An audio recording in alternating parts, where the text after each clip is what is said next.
We're thrilled to have you with us today for a story that will grip your heart and leave you in awe of the quiet strength that defines true honor. Picture a small, dimly lit bar on the edge of a quiet American town, where the air is thick with the scent of old wood, spilled beer, and faded memories. It's a Saturday night like any other, until a group of rowdy bikers storms in, their laughter loud and their presence menacing. At the center of this storm is Bill, an 85-year-old former Marine sergeant, quietly wiping down tables, a man whose past is etched in the faded USMC tattoo on his forearm. But when one biker unleashes a vicious punch, sending blood trickling down Bill's cheek, the bar falls silent, in shock. And what happens just 30 minutes later transforms this moment of cruelty into a powerful lesson of courage and legacy. Before we dive deeper into this incredible tale, we'd love for you to join our community, hit that subscribe button, and turn on notifications to never miss a story like this. And don't forget to share your thoughts in the comments below. We read every single one and can't wait to hear what you think about this unforgettable moment. Now, let's step into the heart of that small town bar and witness a story of resilience, family, and honor that will stay with you long after the last word is spoken. The scene unfolds in a weathered bar that has stood for decades on the outskirts of a sleepy American town, a place where the streets are lined with old oak trees and the neon signs of small businesses flicker in the dusk.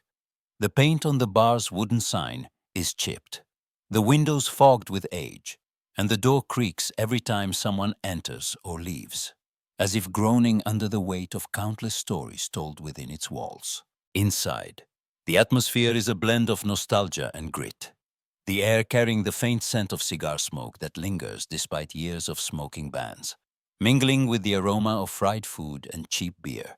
This is a sanctuary for locals, a place where old men play cards in the corner, their hands steady despite the years, where young couples share booths, their laughter rising above the low hum of country music from a dusty jukebox, and where the past is never far from the present.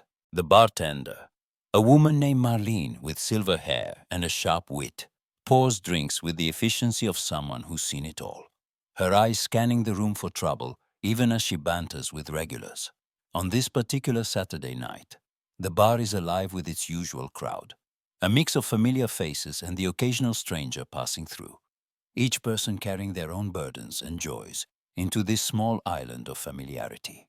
At the center of this unassuming scene is Bill, a man whose quiet presence belies a lifetime of extraordinary sacrifice. Bill is 85 years old, but he moves with a dignity that commands a subtle respect, his back straight despite the weight of age, his hands steady as they grip a worn rag to wipe down tables. His face, lined with the deep grooves of time, holds eyes that are clouded a bit by years, but still sharp, still alert, as if always scanning for something just beyond the horizon. On his right forearm, barely visible under the rolled-up sleeve of his faded flannel shirt, is a tattoo, USMC. The ink is blurred by time, the edges softened, but the meaning is unmistakable to anyone who recognizes it. Bill is a former Marine sergeant, a veteran of wars most in this bar only know from history books or grainy documentaries. He fought in the frozen hell of Korea, endured the jungles of Vietnam, saw things no one should have to see, and lost brothers he still mourns in the quiet hours of the night. Every Saturday, without fail, Bill comes to this bar not for the drinks. He rarely has more than a single beer, sipped slowly over the course of an evening, but for the routine, for the sense of connection to a world that sometimes feels like it's moving on without him. He comes to remember his wife, who passed away 5 years ago, whose laughter still echoes in his memory every time he straightens a chair or wipes down a sticky table. This bar was their place once, a spot where they'd share quiet moments after his return from war, where they'd dream of a future together. And now it's his way of keeping her close, of holding on to a piece of the life they built. Most people here know him, or at least know of him. They know he's a Marine.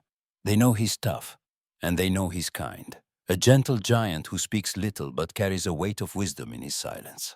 Tonight, as always, Bill moves quietly through the bar, his old rag in hand, clearing away empty glasses and wiping down surfaces with a methodical care that speaks of a life shaped by discipline.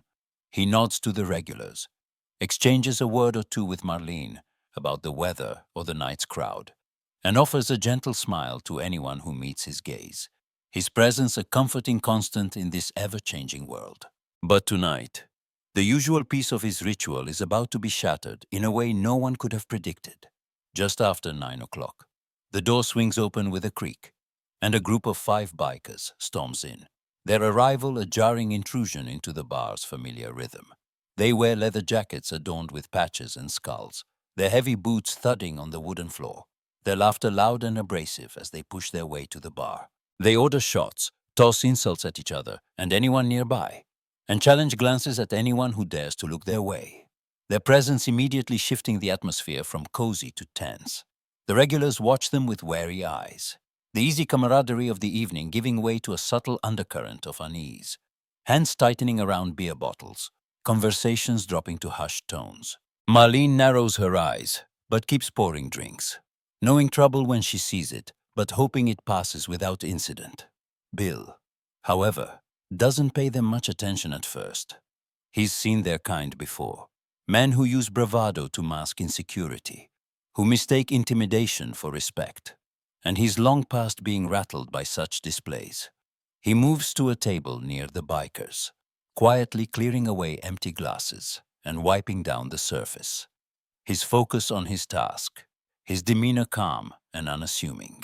One of the bikers, a big man with a thick beard and a snake tattoo winding up his neck, leans back in his chair and sneers as Bill works nearby. "Hey, old man," he calls out, his voice loud enough for everyone to hear, cutting through the low hum of the bar like a blade. "You miss a spot."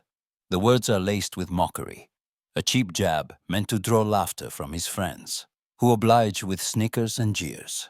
Bill looks at him, his expression calm, unflinching, a quiet strength in his weathered face that betrays no hint of irritation or fear. He nods once, wipes the spot the biker pointed to with a slow, deliberate motion, and moves on to the next table, his silence a subtle rebuke to the taunt. But the biker isn't satisfied, his ego bruised by Bill's lack of reaction. He stands up, towering over the older man, blocking his path with a menacing bulk. "I said, you miss a spot," he repeats, his voice colder now, his eyes narrowing as he seeks to assert dominance over someone he perceives as weak. Bill meets his gaze, his own voice steady, carrying the weight of a lifetime of facing down far greater threats. "I got it, son. No need to make a fuss." The word son lands like a quiet challenge, not meant to provoke but to remind, a subtle assertion of experience over arrogance. The biker's face darkens, his friends egging him on with more laughter, their taunts growing louder, feeding off the tension. Without warning, fueled by a mix of alcohol and wounded pride, the big man draws back his fist and punches Bill square in the face. The blow lands with a sickening thud, echoing in the suddenly silent bar, and Bill staggers backward, blood trickling from his nose and down his cheek, staining the collar of his flannel shirt. The bar falls deathly quiet. Glasses freeze halfway to lips. Conversations die mid-sentence. And every eye is on Bill and the biker, the air thick with shock and fear. For a moment, no one moves, the weight of the violence hanging heavy, a violation of the unspoken code of this place where everyone, no matter their story, is supposed to feel safe. The biker puffs out his chest, reveling in the fear he's created, his friends laughing nervously now, their bravado a thin mask over the unease even they feel at the sight of an old man bleeding. Bill doesn't retaliate. He doesn't shout or curse.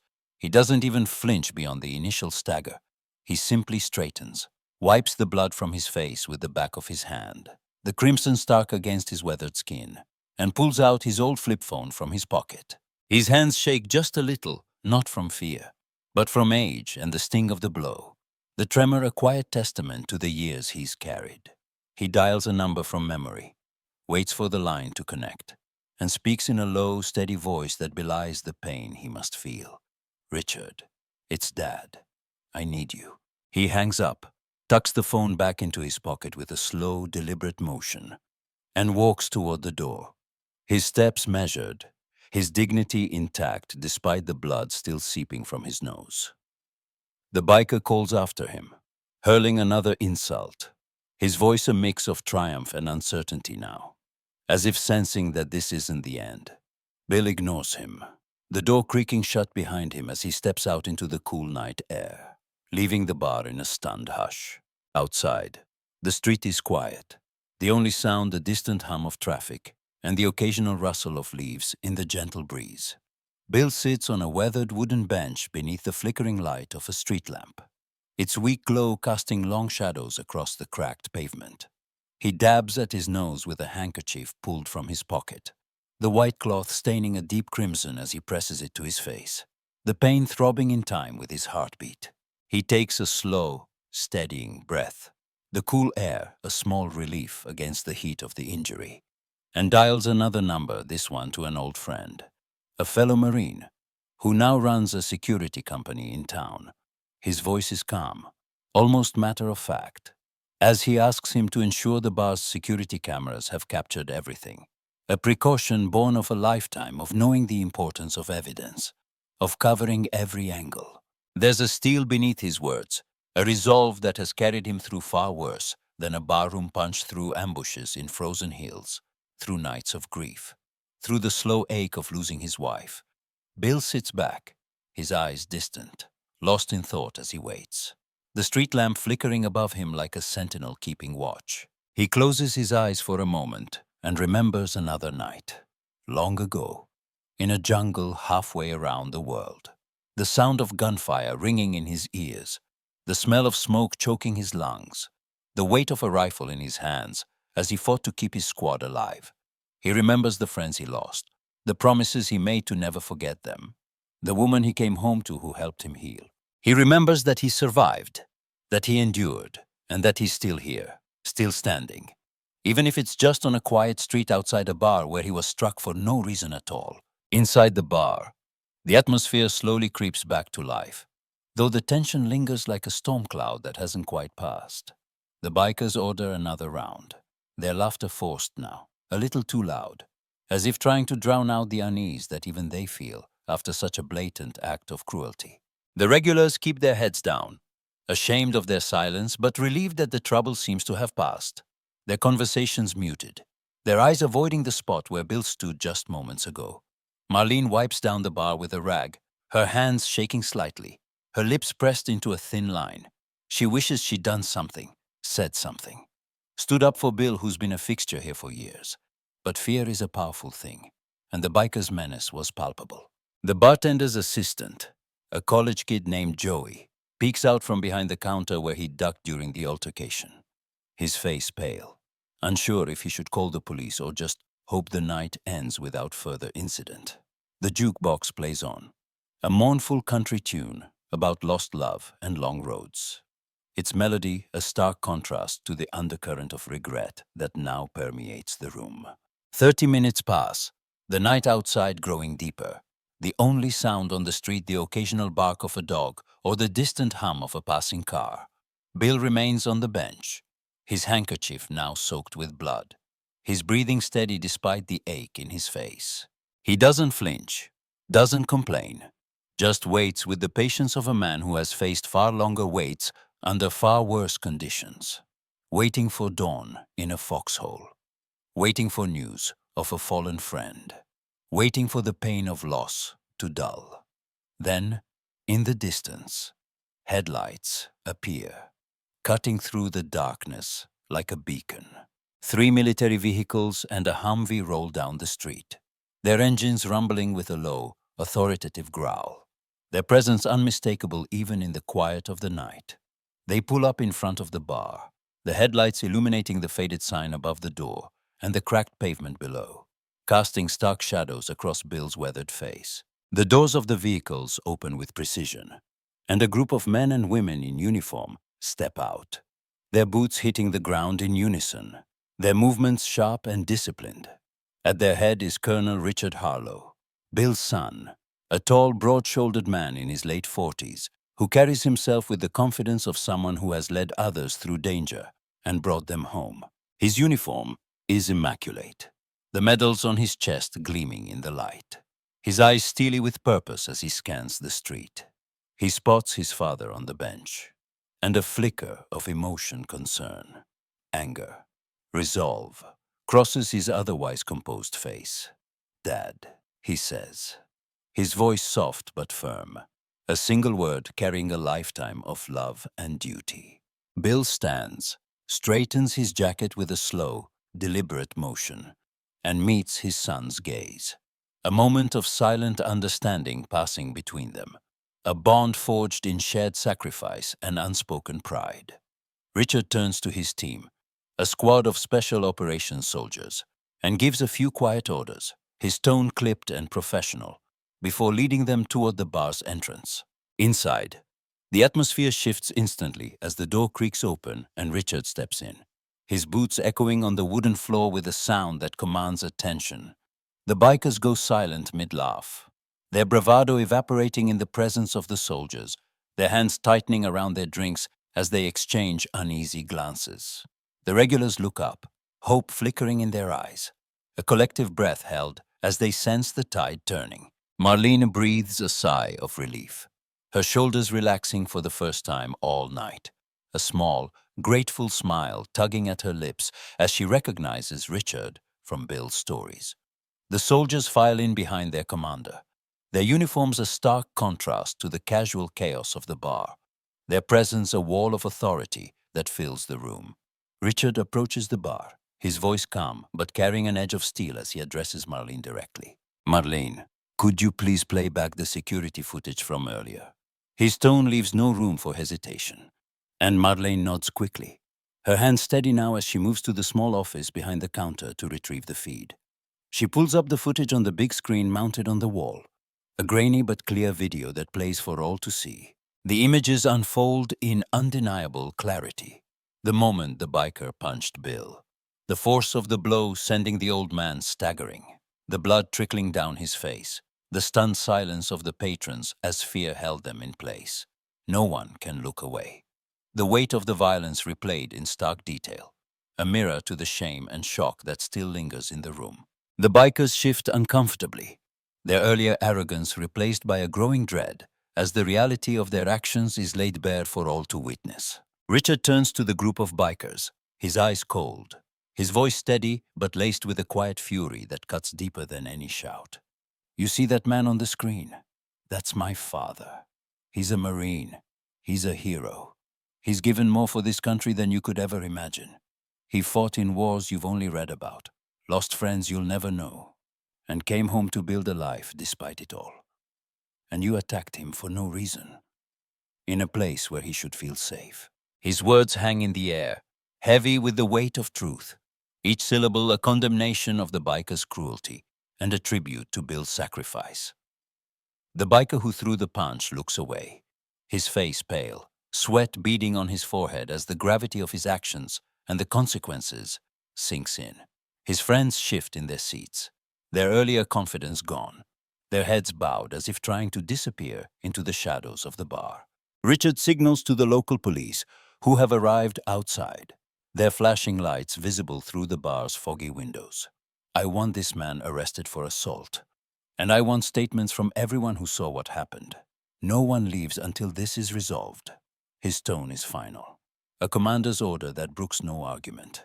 The police move in, their boots heavy on the floor as they approach the biker, handcuffing him with a metallic click that echoes in the now silent room. He's led out of the bar, his head down, his earlier swagger replaced by a defeated slump, while his friends remain silent, knowing the tide has turned irrevocably against them.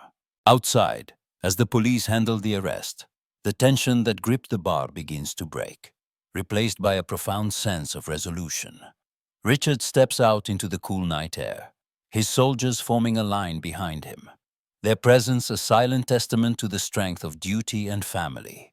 He stands at attention before his father, who remains on the bench, watching with a mix of surprise and quiet pride. Richard salutes Bill, a crisp, formal gesture that carries a lifetime of respect, his eyes meeting his father's with an unspoken promise of protection. Bill, moved by the gesture, returns the salute, his hand steady despite the blood still staining his cheek. A flicker of a smile tugging at the corner of his mouth.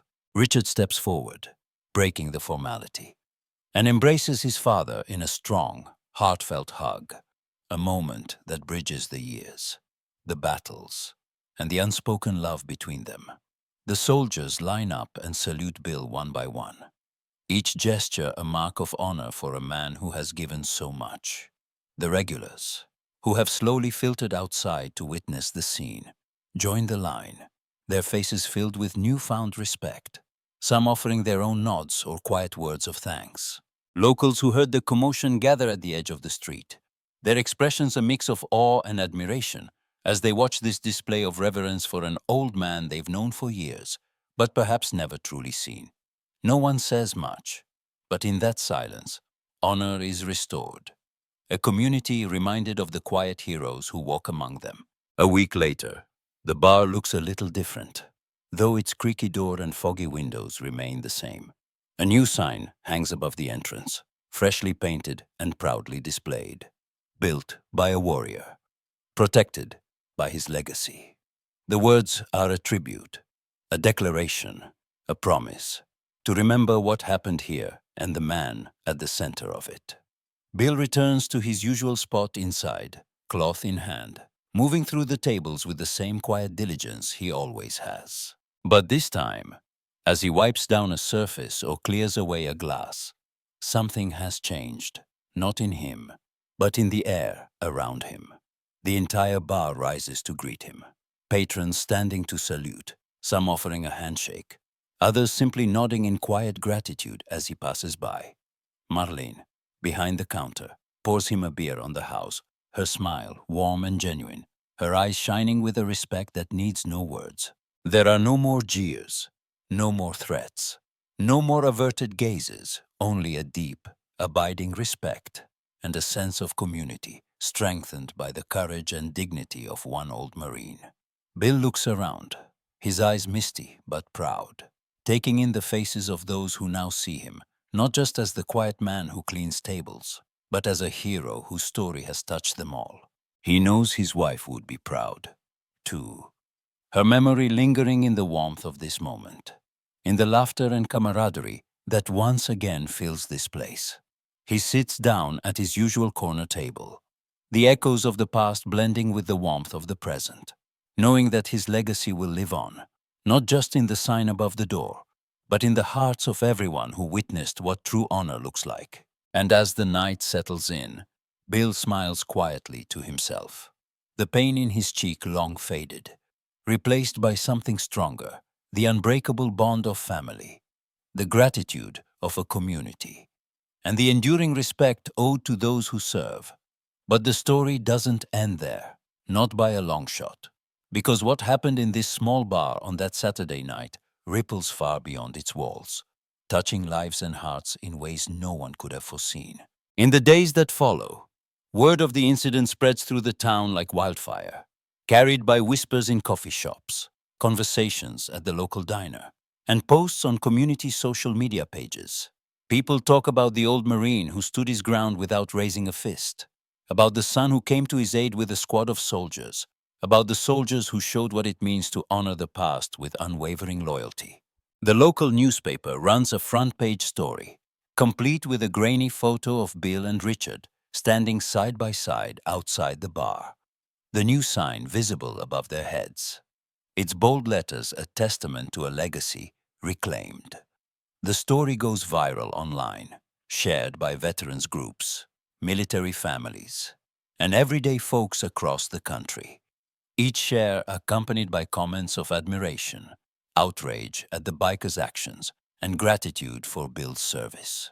Strangers begin to stop by the bar in the weeks that follow, drawn by the story they've read or heard, eager to shake Bill's hand, to thank him for his service, to tell him their own stories of sacrifice and loss. Young men and women, inspired by his example, sit with him,